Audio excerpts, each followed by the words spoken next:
کے جواب میں امام خمینی نے شاہ ایران سے کہا کہ مجھ سے 4 ملین تومان لے لے اور ایران سے نکل لو.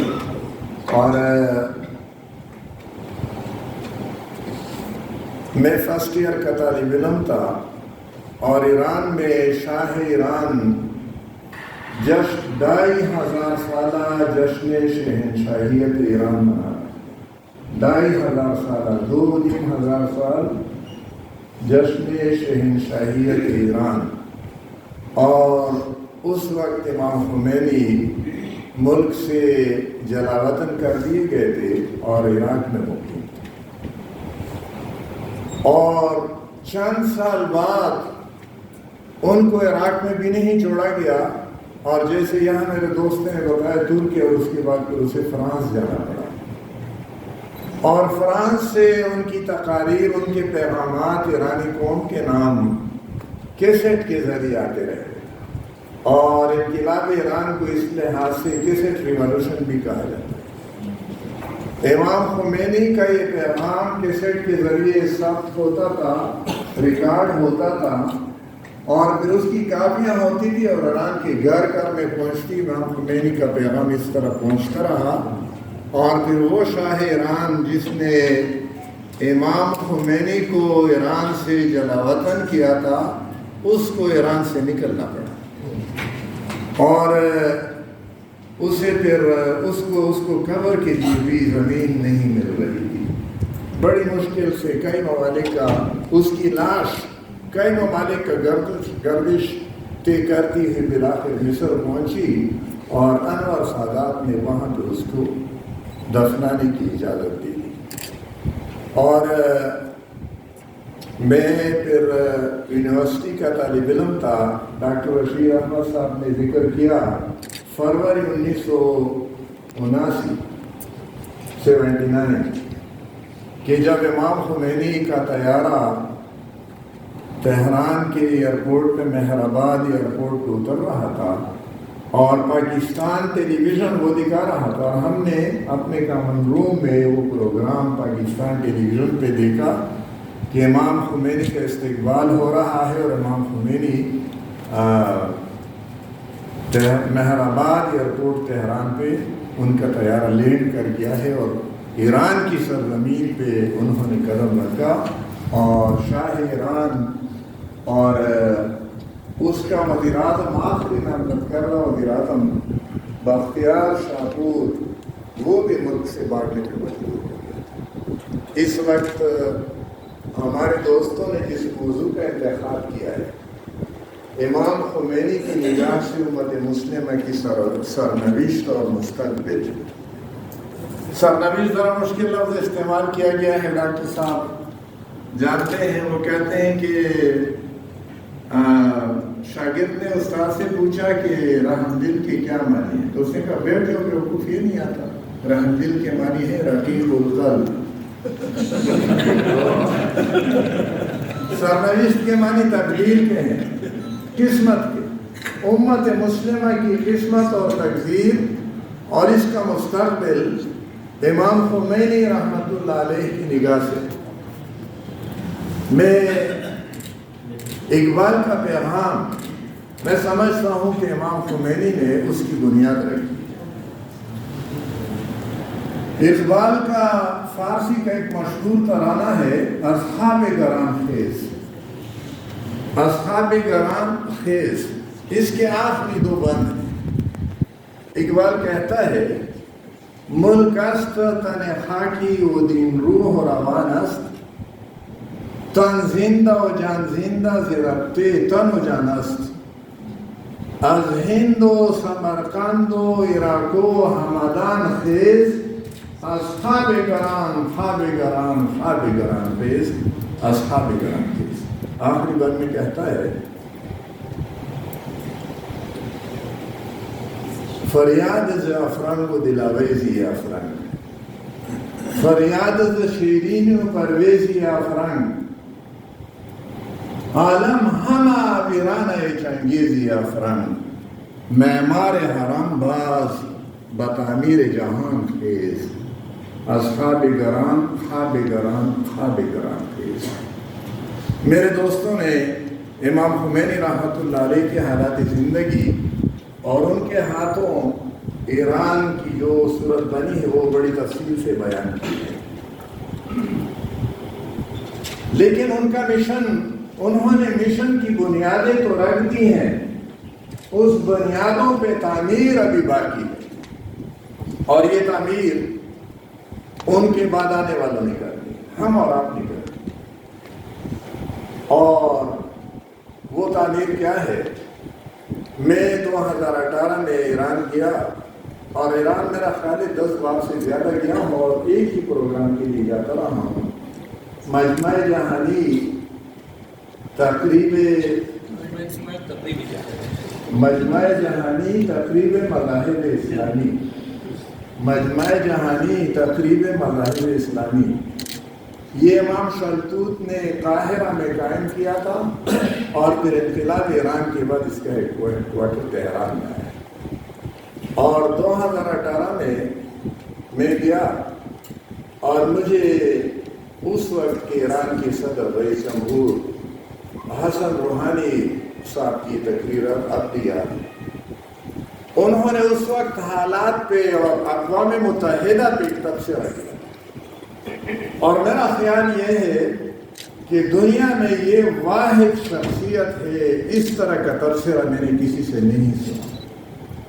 انہوں نے تبصرہ یہ کیا اقوام متحدہ کیسے قائم ہوئی۔ اقوام متحدہ کے قیام کے بارے میں انہوں نے کہا کہ پہلے 5 ممالک کو انسانیت سے ایک درجہ اوپر دے دیا گیا، ویٹو پاور بنا دیے گئے، امریکہ، برطانیہ، فرانس، روس اور چین۔ فارموسا ہوتا تھا نیشنل اسٹین، اور بعد میں چین کو یہ حیثیت دے دی گئی۔ ان 5 ممالک کی یہ حیثیت جو انسانیت سے بالاتر ہے، یہ قائم کر دی گئی۔ اس کے بعد پھر اقوام متحدہ بنا گئی، اور جاپان شکست کھا چکا تھا، جاپان پہ بم استعمال ہو گیا، اور صرف ایک نہیں، ایک ایٹم بم کے بعد 3 دن کے بعد دوسرا ایٹم بم، محض یہ دیکھنے کے لیے کہ یہ کتنا تباہ کار ہے، انسانی جان کیسے لیتا ہے۔ علامہ بہشتی صاحب نے کہا کہ امام خمینی نے جو بات کہی تھی کہ شیطان بزرگ، ان کی اصطلاح تھی شیطان بزرگ،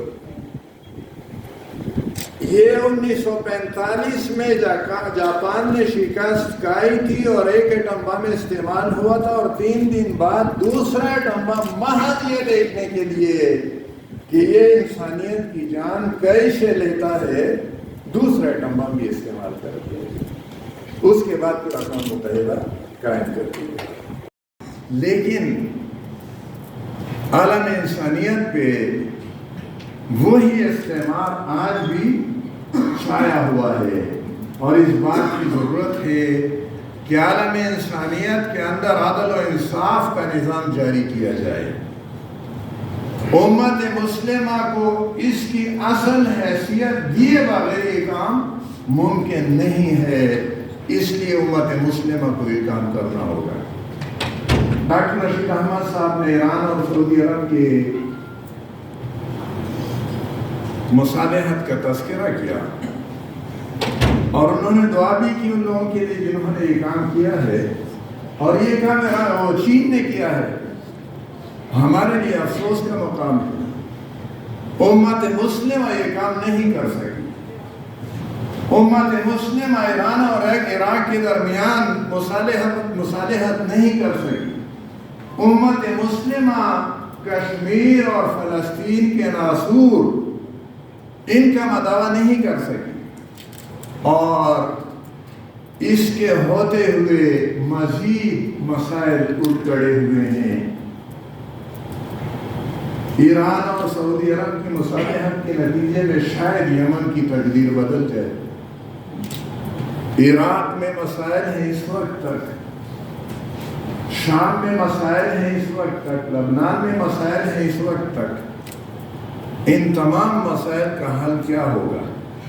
میں جہاں تک سمجھا ہوں امام خمینی نے جو بنیادیں رکھی ہیں ان پہ اگر ہم مستقبل کی تعمیر کریں گے تو اس بات کا اعلان اور اہتمام اور انتظام اور انصرام کہ امت مسلمہ کے کسی ایک حصے پہ اور ایک ملک پہ حملہ ایسا تصور کیا جائے جیسے پوری امت مسلمہ پہ حملہ ہو،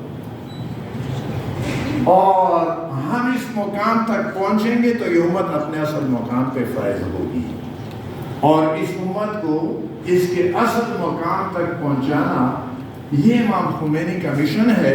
انہوں نے اپنے حصے کا کام کر دیا اور اب ہمارا کام باقی۔ میں نے عرض کیا کہ ایران بہت بار گیا ہوں، میں نے چمران، تہران کا وہ محلہ چمران جس میں امام خمینی کا مکان تھا، قم میں تھے، اور پھر ایران یہ تہران جب پہنچے تو چمران میں وہ بھی میں نے وہ مکان میں نے دیکھے، انتہائی سادہ۔ اور اس وقت امام خمینی کے مشن کا باقی ایجنڈا، اس کی تکمیل، اس کو آگے لے جانا، امت مسلمہ کو ایک کرنا، اور صرف وحدت ہی نہیں، امت مسلمہ دنیا کی امامت پہ فائز ہو، اور انسانیت کے قاتل جو اس وقت دنیا کے امام بنے ہوئے ہیں ان کو اس امامت سے بے دخل کرنے کے لیے امت مسلمہ کو ایک کرنا۔ جمہوریہ ایران میں نظر آتا ہے، اور جو ہم نے خود اپنی آنکھوں سے دیکھا۔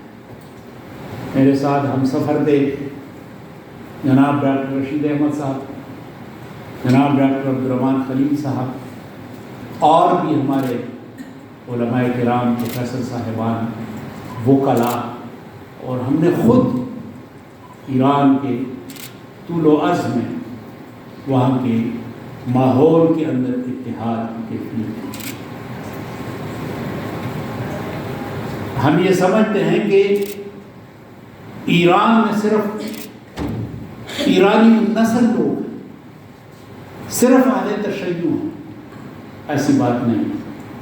ایران کے اندر خوزستان کا علاقہ عربی النسل لوگوں کا، وہاں پہ کرد بھی، وہاں پر آرمینیائی لوگ بھی، اور وہاں پر ہمارے بلوچستان کے سرحد کے ساتھ سنیوں کا ایک بہت بڑا بیلٹ بھی ہے، بلوچی نسل، اور سرخس کے علاقے میں سنی مدرسے میں ہم خود تھے۔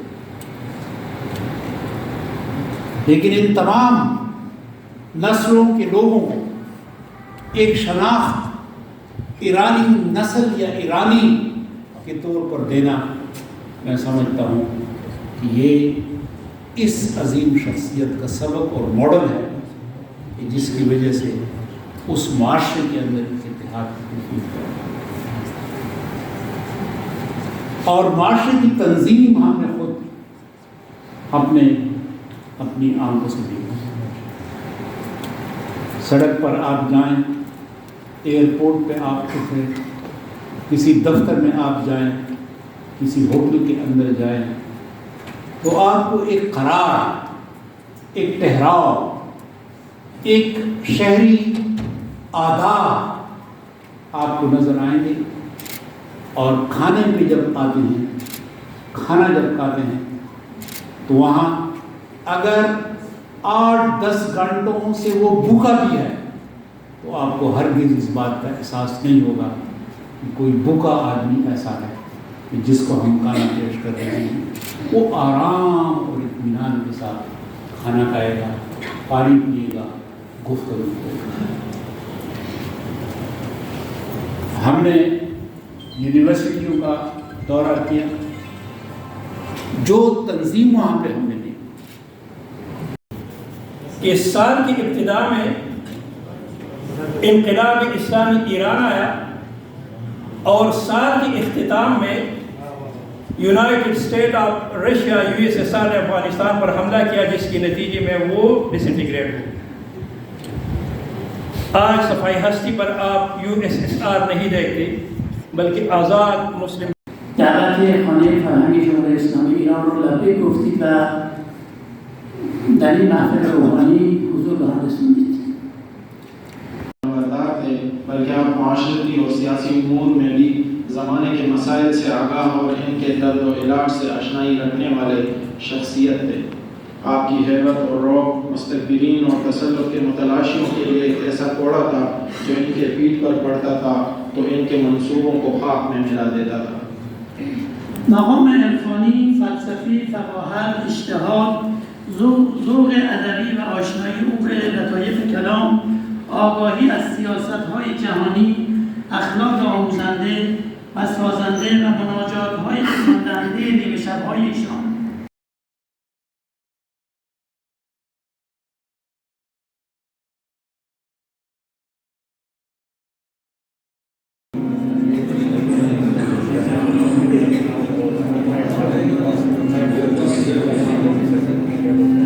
ارزمند و مستانه پخپل کچکول او هم پکند و ډیر خوشاله په خلقه لباس پیوند و بے پروا هم تل د قیده او د بند و